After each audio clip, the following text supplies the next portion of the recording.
Hey guys, it's Izzy's, and today we're talking about Christmas movies, namely the worst Christmas movie I've ever seen, The Boy Who Saved Christmas. And yes, I know it's not Christmas, but after this abomination of a year, couldn't we all use a little bit of Christmas spirit right now? Okay, so a little bit of backstory for this DVD. So we found it because my stepsister used to watch it like every night growing up for some unknown reason. It's probably why she is the way she is today. And it came in a box set with a bunch of other really bad looking movies such as Little Miss Magic and Invisible Mum 2.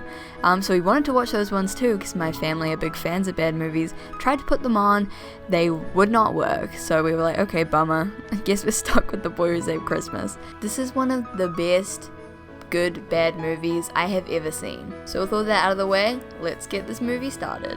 So this movie's set around Christmas time, obviously, and we're introduced to our protagonist, Jeremy, who has the most unsettlingly piercing blue eyes I've ever seen, writing an email to Santa. And he's really stoked about it. Maybe too stoked. And we're also introduced to Jeremy's horrible family. His brother, Butch, who's, well, I don't really know what he's doing here, but... That's law of the jungle, Jeremy. Eat or be eaten. Later, shrimp. Or what was that? Later, shrimp. Shrimp? Scrimp? What did you call him? Shrimp. Jeremy's terrifying dad. As a matter of fact, I did not forget the tree. I've picked out a special one. Cool. What's so special about it? I bet it's a great tree, right, Dad? Right, son.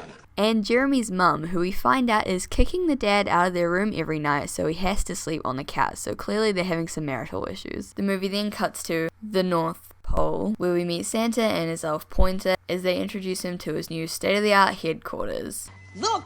Email! What is this, a Star Trek episode? Vamoose, you little varmint. But now, we get to my favorite character in the entire movie, and possibly of any movie ever, Atnos, Santa's evil brother. My favorite thing about Atnos is that he's meant to be a parallel to Santa. I mean, his name is Atnos, but he looks nothing like Santa. He's just a guy in like a black morph suit and a tiger print kimono, like, oh, e-boy alert. So Atnos' plan is basically to put him and his cronies inside this box and ship themselves to the North Pole so they can infiltrate Santa's workshop for evil reasons. But Santa won't let you in his workshop! That's right! But those elves will open the door when they see this box delivered directly to my brother. And when they do, they'll get a big surprise. They'll let us in. But they won't know they've let us in. Basically, Atnos and his cronies get shipped to the North Pole, and the elf just doesn't question it.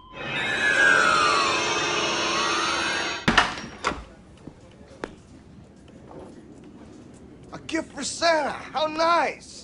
My question is, everyone knows Santa's address because they address their letters to him. They apparently just take parcels without security checking whatsoever. Who's to stop someone sending Santa like a cyanide-laced letter or a bomb? A gift for Santa! How nice! Don't know if I should...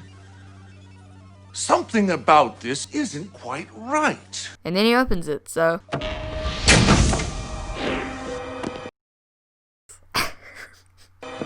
Surprise! You! Me! So you may be wondering why Atnos is here. Well, his plan is to spawn this chair into Santa's office, and Santa basically just tells him to fuck off. But after very little persuasion, Santa just gives up.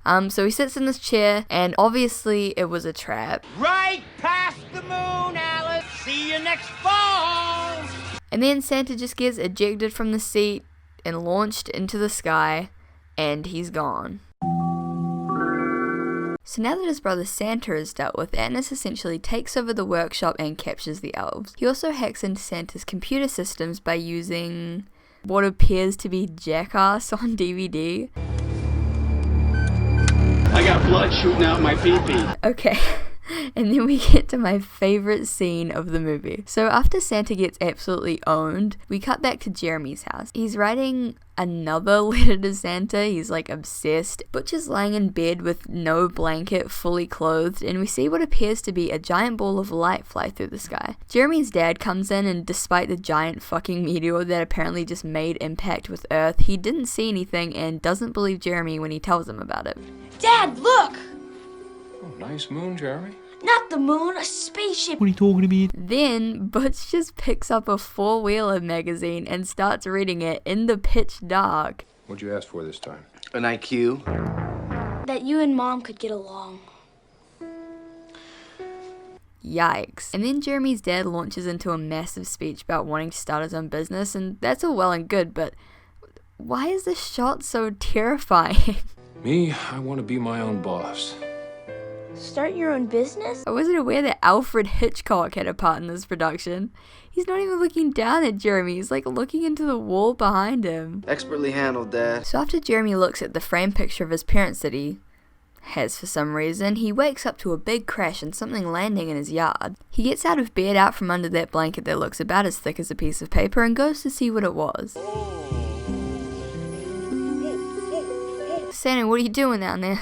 This is a kid's movie. Hey, mister, you okay? You're not dead, are you?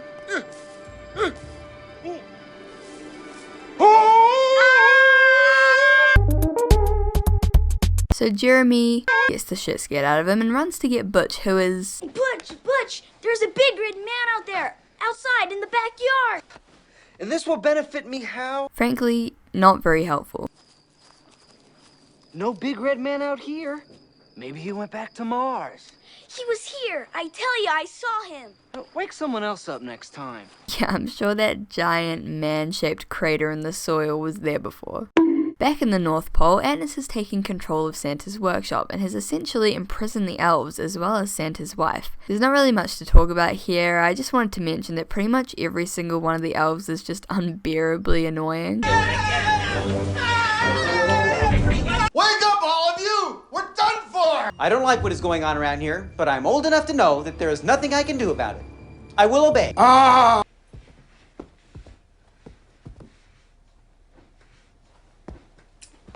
Hey, Buppo. Ow! Bullseye! That hurt, Butch. I am Monica. I see. You have come to meet your fate, and you shall die here. I beg your pardon? No! Maybe I really am a wimp. Yeah, you definitely are. So now we come to the most awkward breakfast scene ever. Jeremy, you're too old to be making such a mess. But Mom, I didn't do it. And who did, Jeremy? Speak up. Who was it? Was it Butch? Yeah. This scene is so scary. Look at the real terror on Jeremy's face. Speak up. Who was it? Was it Butch? It's okay, son. Take a breath, look a person in the eye, and say what you gotta say. Now, if someone did this to you, don't try to protect them by not telling us. Now, was it Butch? Bob, don't start on him. Who is starting? Will you cut me some slack? Not in front of the boys. Butch says this entire line with his mouth full. He's a geek, Dad. That's the problem. And I'm not talking some circus freak that bites off the heads of chickens. I'm talking bona fide, paranoid, hallucinating, out of touch with reality, Kris Kringle, obsessed geek. Don't talk that way about your brother. Bob, say something. Butch, don't talk that way about your brother. I didn't order ravioli. That's it. Butch, go to your room. Dad, it's okay. Butch is teaching me to be tough, so I'm not such a wimp. Alright, well that was one of the most uncomfortable things I've ever watched. Let's move on to the next. Hey, Dad, why are you sleeping on the couch? Okay, swiftly moving on. Yeah, Dad.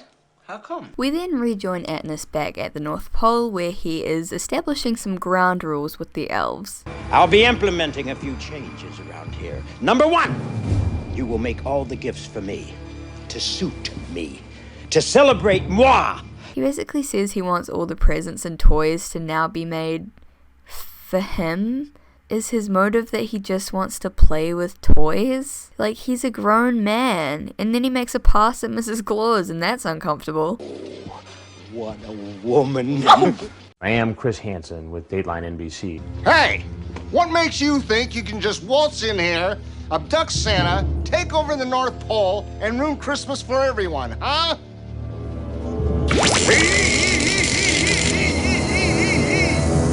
So needless to say, none of that explained anything. We then move on to... I'm just gonna let this scene play out in its entirety.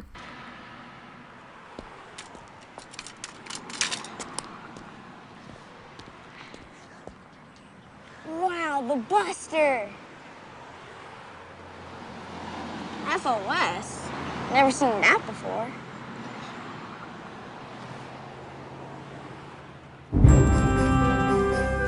Yeah, that's the entire scene. I don't know either. Remember Santa?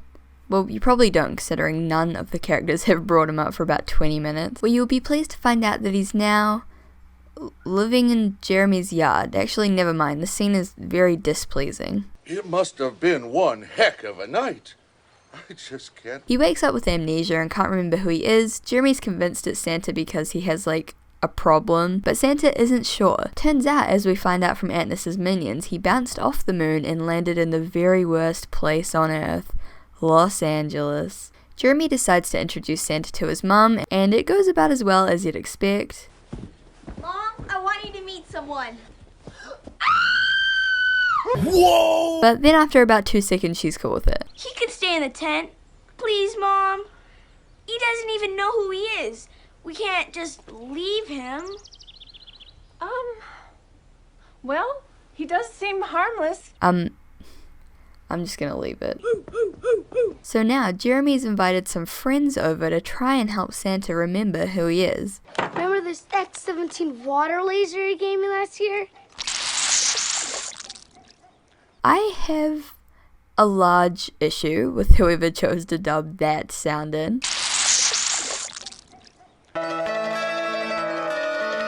And then there's a scene where all the kids take turns to sit in Santa's lap, and it goes on way too long. Yeah, I think that's about enough of that. I am Chris Hansen. But thankfully, whatever that was helped Santa get his memory back.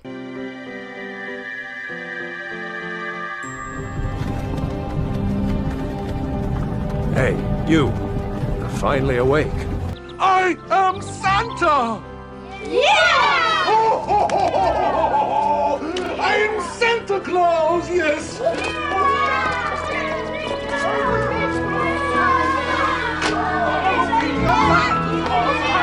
But oh no, Atnis's goons are on their way to kill Santa. No more ho, ho, ho! More like no, no, no! Did I mention this movie has bad writing? Jeremy's dad gets home and is obviously concerned by this, and yeah, same. He starts shooing the kids and yelling at Santa, thinking he's just some crazy guy. Please, Dad. He doesn't have anybody to help him. All right, fine, come on. Thanks, Dad. I really need to use your phone. One quick call to the pole. I like how in Atnis's voice message he just starts begging for money. Don't forget to send money. Lots of money and gifts to me. Me! Must have accidentally called the Twitch streamer chatline. If you don't have $10, you probably don't have time to watch Twitch because you should be working. You should be trying to earn money. Are you out of your mind? Santa Schmanta. I'm in charge now! Oh. Just when things couldn't get any worse, Dad reveals that he's been laid off from work and there will be no Christmas this year. He sent 200 of us home and told us not to come back. No bonus, no thank you, no nothing. I just couldn't tell you I'd been fired, okay? I guess Christmas is being downsized too, Chief. Christmas isn't about size, Dad. He could have phrased that any other way. I better go check in on the Pied Piper of Merriment. Stop right there, criminal scum! Hey, what in the name of... Who told you to mess around with this? Hey, that's me. Hey, that picture you're holding? That picture you're holding in your hand, that's me. Hey, that's me. What happened, Bob? I don't know. Such dreams for myself. I got a so-so job in a so-so company. They fired me last week without so much as a thank you. So Santa tells him even though his dream of becoming a baseball star won't happen, he can still follow his dream of starting his own business. For some reason he extrapolates from this that he needs to start up a pool cleaning company. You know that you live an extremely upper class white life when the thing you think everybody needs is a pool cleaner. An answer to a problem that you never knew existed. Well, I would say I never knew it existed because I never saw it as a problem. But uh-oh, Atlas's goons are in town and they're coming for Santa. They come to the house claiming to be from the Department of Water and Power and kind of just let themselves in. I like this scene because it shows how wretched the makeup and costumes for these guys are. The daylight is not kind to them. What? We'll start upstairs. Oh god, this scene. And now we get to the funny chase scene that goes on for a full minute, doesn't have any music, and has the worst sound editing I've ever heard.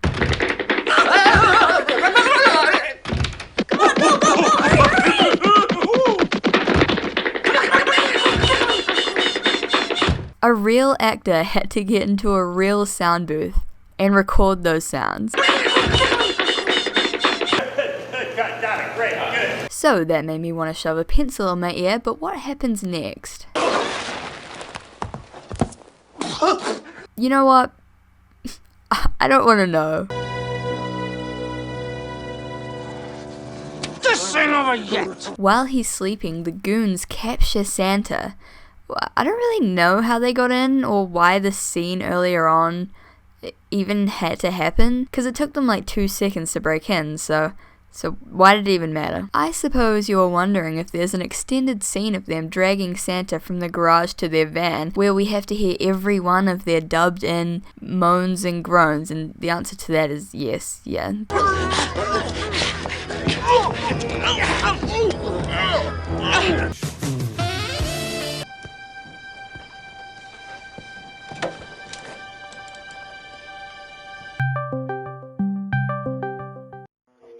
You little fucking mug, look at you, look. You sweat it up trying to fucking win, and you get beat, you little bitch, and you fucking rage quit like a little pussy. Get fucking good at the game, you little dickhead. Santa is in trouble. Please be on the lookout for him. If you see him, let him know help is on the way.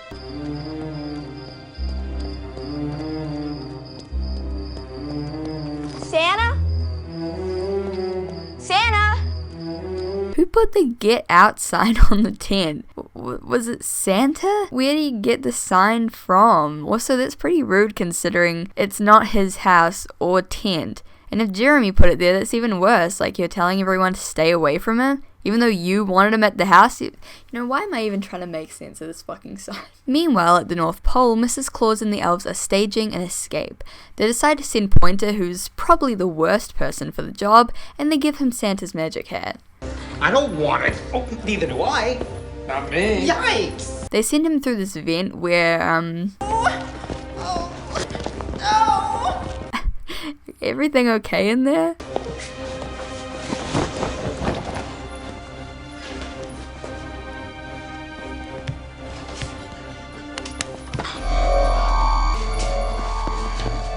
One, two, three.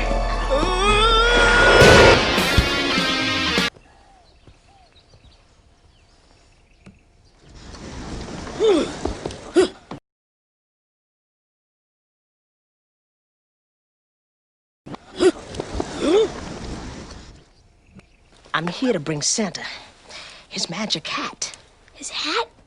Magic? Of course. How do you think he gets down those chimneys? His magic hat? You're a simple boy, Jeremy. So if you're completely lost at this point, I don't blame you. Santa and his elves teleport around using globes called FOS, or Friends of Santa. Pointer has traveled to Jeremy's house using FOS, and now they're on their way to find another globe so they can teleport to Santa. Yeah, the whole FOS thing makes no sense. What can I do? you, Jeremy, can save Christmas. The kid has the IQ of a crouton, and this is who you're enlisting to help. So it turns out that the creepy baseball shop owner that was shown in literally one scene earlier has one of the globes. I guess the lore is that he and Pointer are already friends and have known each other for a long time, and what, you expected this movie to explain that? You haven't been paying attention if you expect this movie to explain that crucial plot detail. Come with me.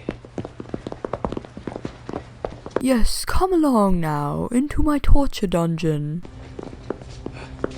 I still hope this works. What does FOS mean? There he is! What do we do? Earl, do something! We must bring Santa's magic hat. He'll take it from there. How do we get there? We jump. Jump? Jeremy, you've been chosen. Grab the chance. Yeah, I really don't like the store clerk, not at all.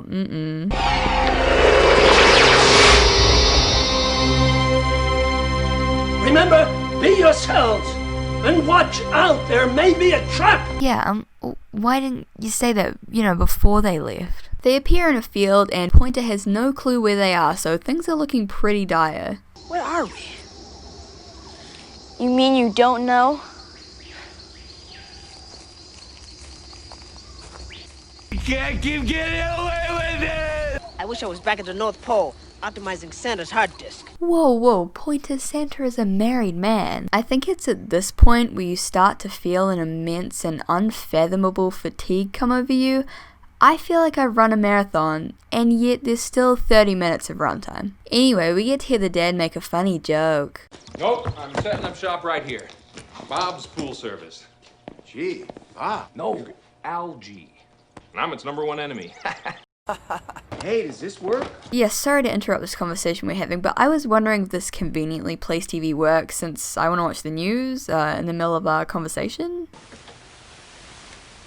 Greetings! Jesus Christ, yeah, that's actually how loud they made that. My question is, did the filmmakers hate their audience? It is my great pleasure to inform the world that there will be no Christmas.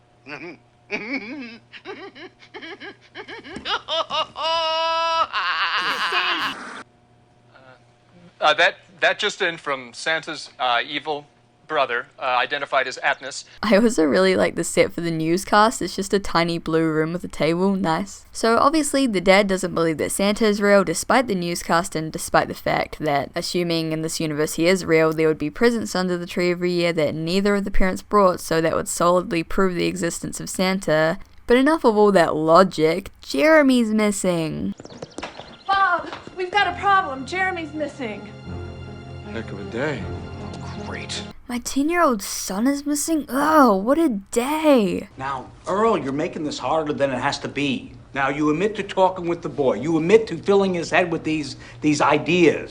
Where the boy has gone, you cannot follow. What are you, the Riddler? No. I'm a serial killer. If you know something, anything about where Jeremy might be, you've got to tell us. The last thing Jeremy said that he wanted for Christmas was to have his parents get along. So Jeremy and Pointer find out that Santa's actually in a cave, and they come across this cliff. The globe shows Santa inside some kind of cave, but I don't see an entrance. Okay, I believe I see a big rock. Now what? Now, we wait for a sign. Instead of being like, that's not a cave, that's actually solid rock face, they decide to instead wait in front of the cave for a sign. Yeah, I think you might be waiting a while.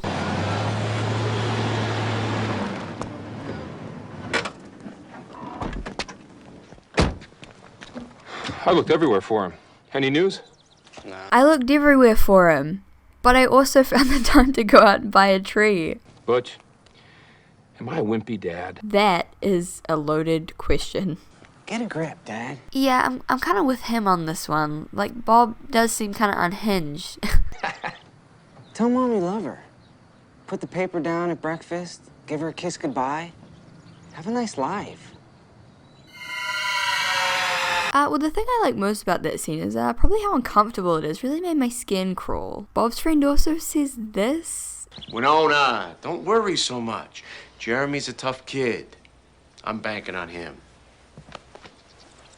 You better prepare yourself for the worst, pal. It's a tough world out there.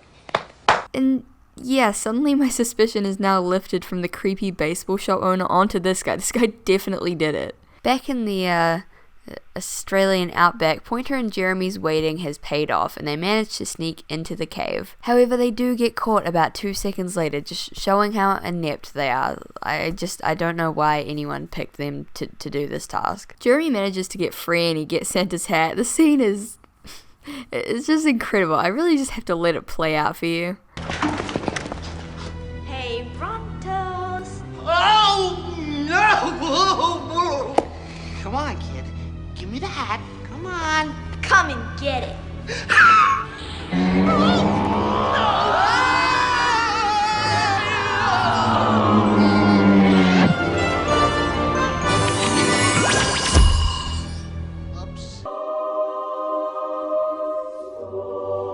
There's so much to unpack here. Firstly, how did Jeremy even know his name? Brontos? He never said his name. Why would he know that? Hey, Brontos. They use Santa's magic hat to teleport back to the card shop so they can then teleport to the North Pole. Like, why doesn't Santa just teleport straight there? The teleportation system in this movie is such a mess. I guess the director thought the creepy card shop guy needed another scene. Great. I haven't had this close a call since that miracle. All right, with that little girl on 34th Street. Yes, that one. Christmas movie reference. Get it, guys? It's from another Christmas movie. One that's a lot better than this one.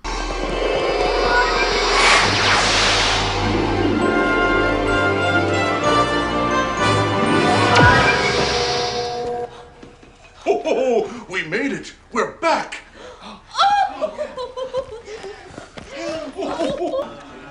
I got a plan. Hey, come on. Let's go. Jeremy,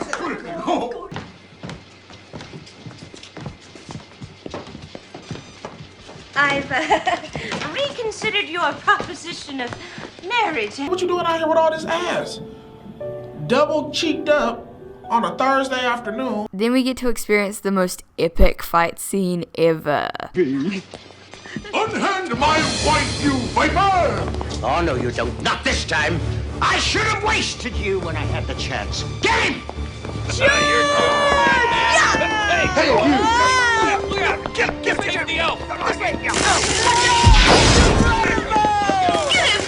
Move over, Zack Snyder.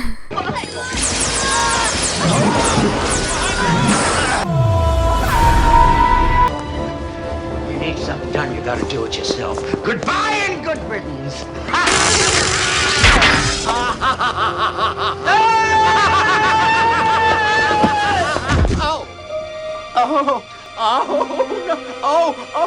Yeah, I don't know why he made those sounds either. Welcome to Watch Mojo, and today we're counting down our picks for the top 10 ending scenes of action films. So in a twist of what can only be described as dramatic irony, Atlas gets sent to the moon in the same chair that he created for Santa. And that's what I call an ending to a goddamn film. But turns out the film is not over yet, because we cut to Jeremy's parents are mourning the death of their son. Merry Christmas, everyone.